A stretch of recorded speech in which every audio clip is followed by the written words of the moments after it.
Good morning, everyone. Welcome to another episode of Nut Busting Garage, where we're still sitting here working on the Flex Civic. We've got it running, we got everything buttoned up, the motor's fully in, we got all the motor mounts done, we got the coolant system in, we just have to bleed the system now. We're going to kick the doors open here in the shop, so that way we're not dying on fumes, but we still have to get seats and the door panels back in here. And I think we might even throw in some door speakers if I can find some laying around, because I realize there is none. We do have a radio, but anyways, on this episode, this is what we're going to be doing, and let's get started. Alright guys, so this is going to be the test drive in this video, but I'm going to admit, I thought I was done for the day.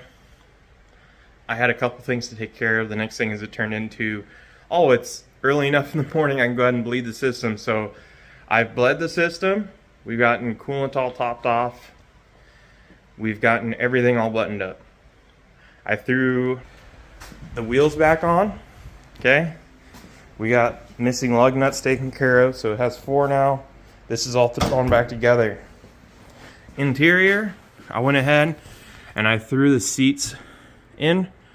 For my son's car, these are his old seats, so I figured might as well use them for this project. That was one of the things I had thought up when I decided to do this. I still have to get that. I've rinsed off the door cards, but they need to be wiped down now. They're ready to go in. So this is where we run into the next part. I went ahead and just jumped in the car. I took it for a couple laps. There is an issue. Well, 2 actually. One of them I noticed when I was putting the tires on. There's an inner tie rod on the driver's side that is bad, so we're going to have to replace that.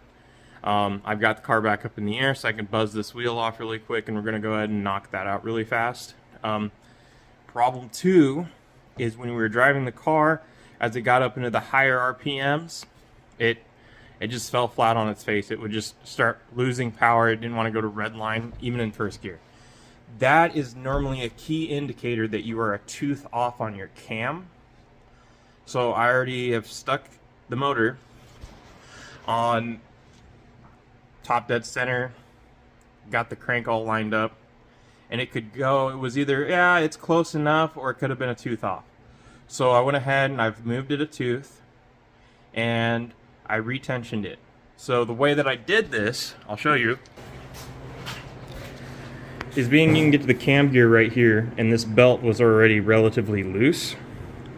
I went ahead and I stuck an Allen wrench under here, rotated it over, and it causes it to skip a tooth. So once that was done, you can get to the tensioner bolt right here, where my finger's at. You can get in there and loosen it. Now the problem is down in here, you can barely see it. Let me throw a light on it. There we go. As you can see down in there, the spring wasn't tight enough. Okay. So I actually took a wire and fished the wire down there around the arm, and I grabbed the arm and pulled up on it with the wire and then tightened down the tension. So good old zoom. Here we go. You guys should be able to see it easier now. Alright. So where the spring hooks onto the tensioning arm down there, that's what I hooked onto. There we go. I hooked a wire around that and I pulled up on it. As the tensioner was loose, then tightened down the tensioner. You don't want to over tighten it, but now we got reasonable deflection. Before it was loose. And to be honest, maybe the looseness was enough to throw it off. But we'll take it for another test drive. It doesn't interfere with the pistons, it doesn't hit or anything. Everything's good there, so we're gonna go ahead and move on to another test drive after I get this. Oh, excuse me. Every time you guys probably see me struggling and having to take a second when I'm trying to talk. I just have to stop and like heartburn, man. Anyways, we're gonna get that inner tie rod changed out, and then once that's done, we'll air the tires all up. And we're going to go ahead and take it for another test trip with you guys along for the ride this time.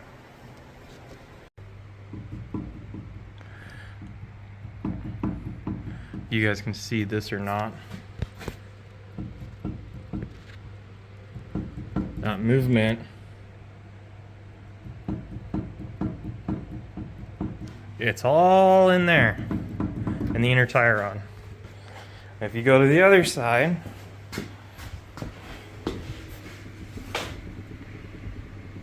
there's pretty much nothing. It has very little, which is normal. So we're gonna get in here. I'm almost tempted to just change out the whole entire rack to a manual one if I'm already doing this. I have a manual one, it's got good everything on it, so it'd be literally just drop it out, put the new one in. I'll be right back with you guys. Alright guys, you guys can see it well now. I didn't realize the boot was turned. I turned the steering wheel so that way I can get better access to it. And when I walked back over here, this is what I found. So you guys can see it's all blown out. There you go. It's no bueno. So we're gonna get this swapped out really quick. All right, here's the one off my parts car. Here's the old one. It's all loosey-goosey. This one, nice and tight. Can't make it do anything. So, and with the new. All right, guys, I got the wheel back on. Tie rod's installed. Everything's nice and tight now. No loosey-goosiness here. So that part's good to go. I've already had, and I threw on the other bash bar that I have. I stole off my, well, actually I stole it off a hatchback. But it's because it has, there's a difference in these bash bars that I can see. One's for like the fancier bumper, and one's for the more basic bumper. This one already had a basic one on it, or the lower tier, I guess. And the other ones that I have are the higher tier, and I'd like to put a different bumper on the hatch that I have. So I wanted to save those, so that's why I stole this one off the hatch. I don't know if it makes any difference to you guys, but that's where I got this one. It's not off the parts car. The parts car one's going to go on the hatch. Now I have this front bumper in. It's got some grass frozen to it. It's thawing off. I'm going to grab the heat gun and see if we can get this to bring its shape back before I try throwing a different one on, because since this color matches and I'm not going to paint the car, unless the car doesn't sell, then I might paint it, but we're going to see if we can get the form back to where it looks a little bit better than it does and get this thrown on the car. Especially because it already has these, you know, eBay, Honda, Racer fender things. The other one's right up here. So we can utilize that and we don't have to change those around. So let's get this bumper thrown on.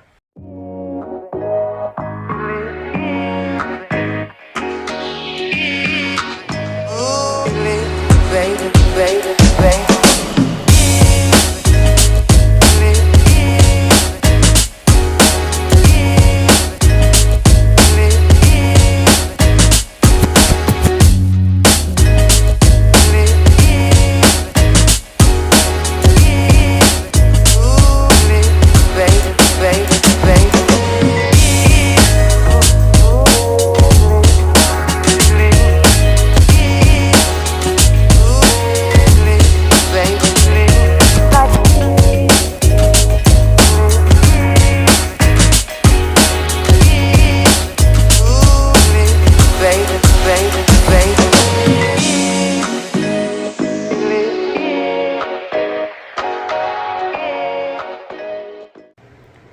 Alright guys, this is it.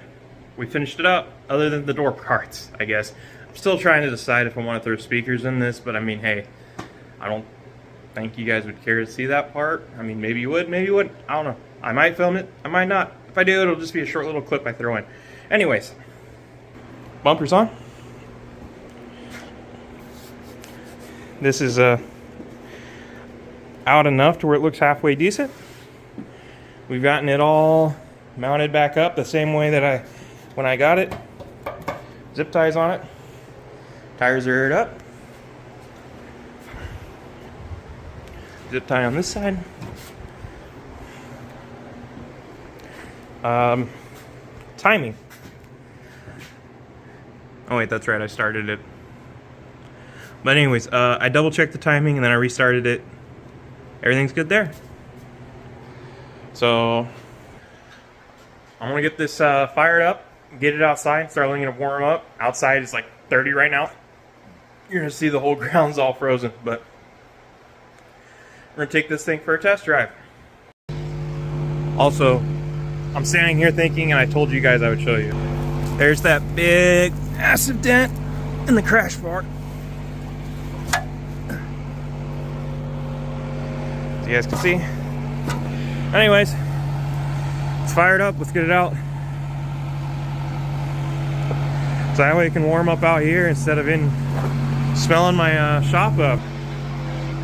It's a stinking. Oh my God. I'm too big for these cars. Oh, that was awkward. All right. First gear. Oh, you know what I forgot to do? I forgot to take the feet off my lift. All right. Take two. Hold on. Back up a little bit. Let me fix that really fast and I'll be right back. Hold on. All right, we're back. But seat, don't go back any farther. It sucks. I'm like, see? I don't fit. All right, back to what we're doing. Out we go.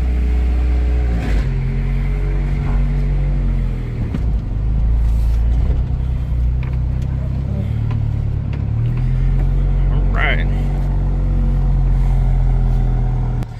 Anyways, I'm gonna let this thing warm up real quick, and we'll run it down the road. Oh, let me roll this window up. Wrong side.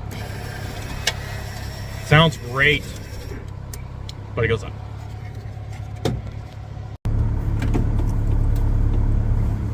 Oh God. All right, guys. I hope this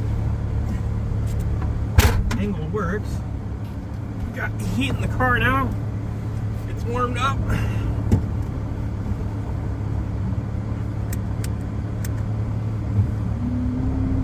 Holy God, those work.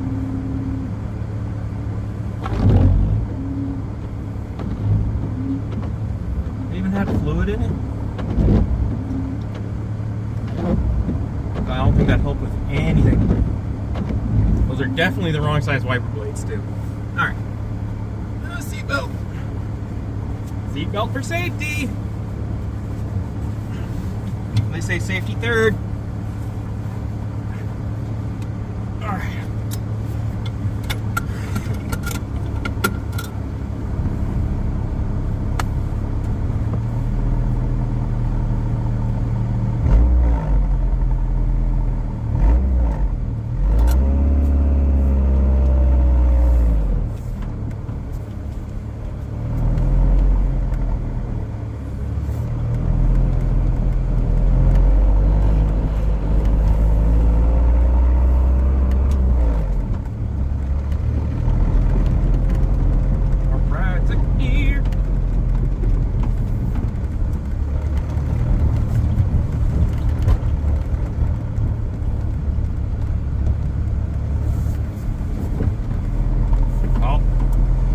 See if reverse works. Yeah, it works.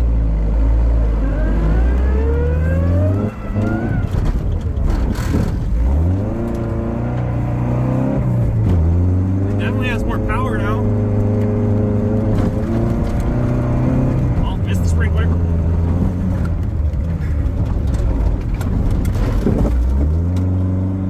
Oh, I forgot the power steering's in the pack.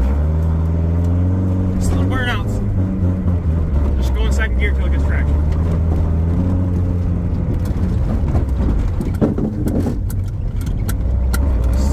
E-brake action right there. There we go.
it's on, otherwise maybe I put the tooth off. Because I don't know which mark you're supposed to go off of. Steering's way better than it was.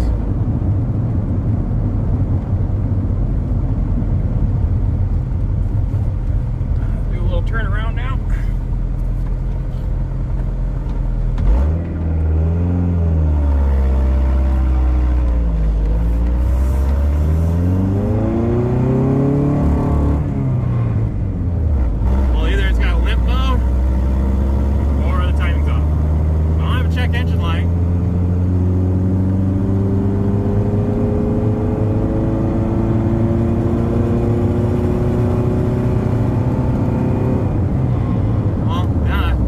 Weaker than it was before. So either it's because the distributor and the timing's not right, but my guess is I made the tooth wrong, worse. So I'll probably have to mess with the timing some more. But it runs, drives, so we'll have to fix that.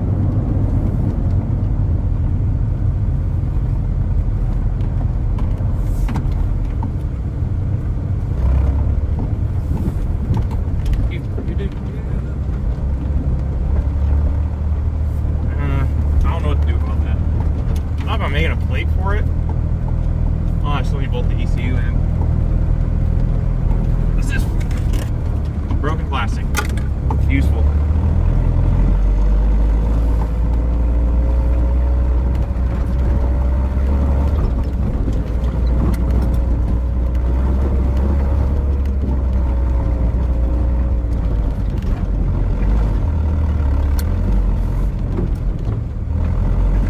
Can't see anything.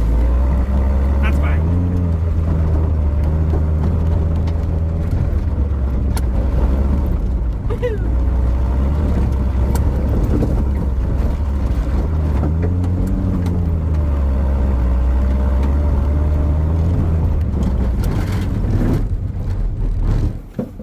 Oh, I killed it that time. Fail. Fail. All right. So, we learned it has less power now. So, I'm gonna have to do something about that. So I probably have to skip the timing back the other direction. It has no cat, so it can't be that it's a plugged up catalytic converter. Alright, we got this thing put back in the shop. And I'm gonna go ahead, I double checked the timing. And I guess I chose the wrong mark. So we're gonna go ahead and skip this back. I'm gonna show you how I did this last time. So I already got it set to top dead center. So just gonna take that tooth there, right? Need to flip the direction on my ratchet here. And then just go around.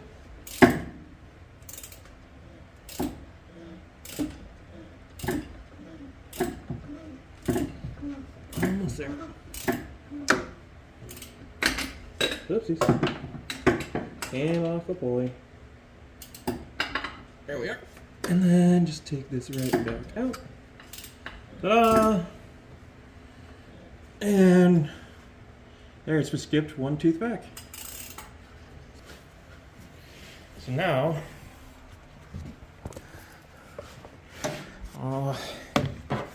the front here,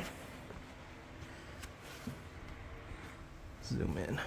Here we go. All right. So you can see right there. That's lined up. These are sideways for top dead center. Then we're going to take a peek down here. There's that mark. And get you guys lined up right there. You guys can see there on the pulley. All lined up. There we are. See? In time. Alright. So I guess it wasn't out of time. I thought it was. Come to find out that that first mark, that was right. So there's a different reason why it's not wanting to rev up. So back to troubleshooting, I guess. But right now, I've gotten that part done. My thermostat, I didn't even notice this. So this is the cap that came with the car. Okay? I don't know if you guys can see it, but I was looking at this going like, this doesn't seem like a normal cap. This seems more like for a reservoir because it's missing something. So I grabbed one off of another car. A little different. So because I'm like, car's not hot, but it's spitting coolant out the reservoir. That's why. Shouldn't do that again. So I got to top off the coolant system, and then we're going to be good there. Anyways. I also pulled the air filter. It's dirty. It doesn't look like there's anything wrong with it. But, I mean, maybe it's plugged up because it got wet or something. I don't know. Well, we're going to give it a try without it. And see if it makes it different or not. Oh, and then also this right here. This line before I top it off with coolant. I'm going to change it. It's really weird feeling. It feels like it's delaminated on the inside of it. So I'm going to see if I can find another one and change this out too. But yeah. I mean, I don't know what else to do. At the moment, anyways. I'm going to reset the ECU. There we go. Disconnect that. We'll see if that makes a difference. Maybe it was stuck in limp mode, but it was just weird on how when I was driving it last time, it did it worse that time. As you guys saw, it almost went into a limp mode. It like spittered and sputtered, and then just revving it up, pre-revving, it was like it was hitting a limp mode. So either way, I got it back to the way it was. We can take it for another test drive in that form to see if it makes a difference or not.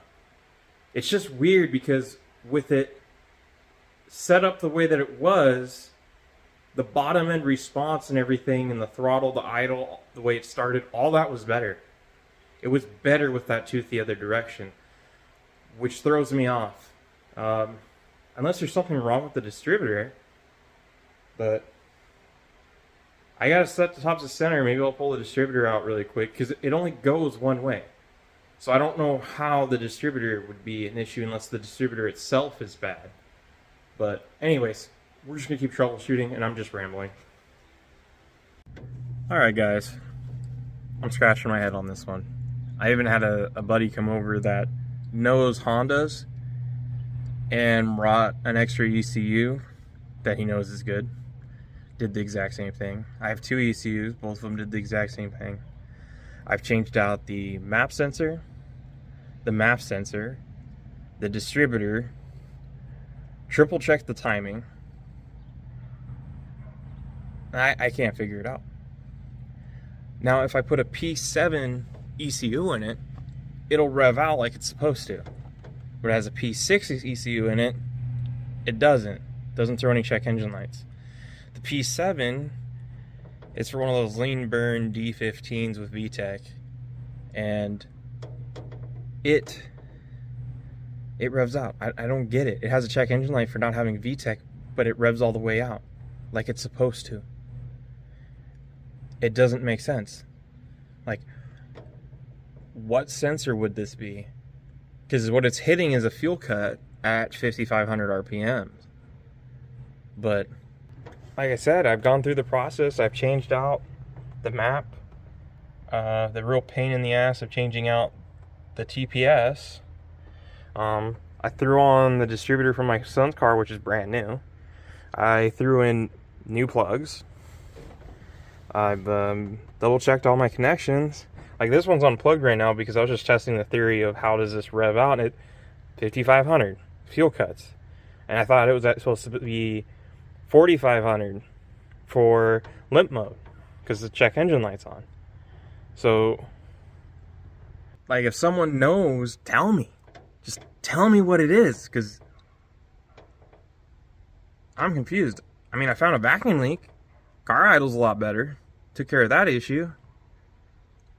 But, I mean, I don't get it. The only things that I've read online that can cause fuel cut at 5,500 RPM is map, TPS. That's it. So, I don't get it. It makes no sense to me. So, I gotta get a video out for you guys. It's Friday tomorrow. I didn't want to leave this one like this, but I think I'm gonna have to leave this one off, and there's gonna be another part to this. The only other thing I can do, which I'm out of time today, I can't do it, I've spent way too much time on this already, is to double check the wiring for the map sensor, because this is an older car where it was mounted on. So it's been spliced in down there, and it's got the horrible connectors, but it should be working, because the stock ones are mounted like right there and go through the body harness. So I'm lost. I'm lost. I don't want to be defeated right now. I'm not giving up. I want to get this done before I sell the car, because it's like the car's still drivable, usable, and all that stuff, but it's just like I feel like I should be able to figure this out, and I want to figure this out. So the only thing left to do is I can double check that and see if that fixes it or not. But I'm gonna do some more research. I might put out another video. I might do the video for my 240 instead, maybe one of my exhaust fabrication videos, but I was trying to save that until I was done with this series, because I mean, I'm going to be releasing videos every Monday and Friday. I've already gotten about 5 set up for you guys, so that way I have a little bit of a buffer zone, but I wanted to finish this Civic series before then. But anyways, I'm going to scratch my head some more. Again, throw it in the comments if anyone knows.